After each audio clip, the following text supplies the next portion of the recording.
தனிநபர் வருமான வரி செலுத்துவோர் மத்திய பட்ஜெட் 2026 கவனிக்க வேண்டிய அம்சங்கள் என்னென்ன? மக்களவையில் 2026-2027 நிதியாண்டுக்கான மத்திய பட்ஜெட்டை நிதியமைச்சர் நிர்மலா சீதாராமன் ஞாயிற்றுக்கிழமை தாக்கல் செய்தார். இது தொடர்ந்து 9வது முறையாக அவர் தாக்கல் செய்துள்ள மத்திய பட்ஜெட் ஆகும். இந்த பட்ஜெட்டில் தனிநபர் வருமான வரி விலக்கு உச்சவரம்பில் எவ்வித மாற்றமும் செய்யப்படவில்லை.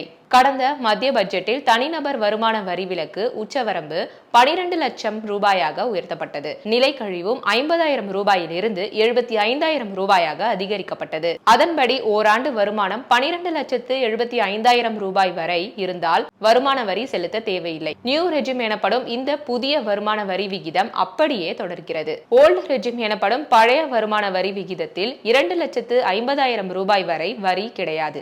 சில வரி சலுகைகள் மூலம் பழைய வரி விகிதத்தில் 5 லட்சம் ரூபாய் வரையிலான வருமானத்துக்கு வரி செலுத்த தேவையில்லை.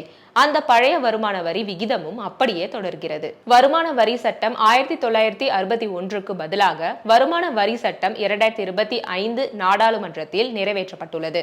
திருத்தப்பட்ட வருமான வரி கணக்கு தாக்கல் செய்ய மார்ச் 31 வரை அவகாசம் வழங்கப்படும். இதற்கு சிறிய தொகை கட்டணமாக வசூலிக்கப்படும். ITR 1, ITR 2 தாக்கல் செய்வதற்கான கடைசி நாள் ஜூலை 31ஆம் தேதி. அதில் மாற்றம் இல்லை. தணிக்கை செய்ய தேவையில்லாத வணிகம் மற்றும் அறக்கட்டளைகள் ஆகஸ்ட் 31 வரை தாக்கல் செய்யலாம். புதிய சட்டத்தின்படி வருமான வரி கணக்கு தாக்கல் செய்யும் நடைமுறைகள் எளிதாக்கப்பட்டுள்ளன. ஆனால் வருமானம் தொடர்பாக தவறான தகவல் அளித்தால் 200% அபராதம் விதிக்கப்படும் என்பது குறிப்பிடத்தக்கது.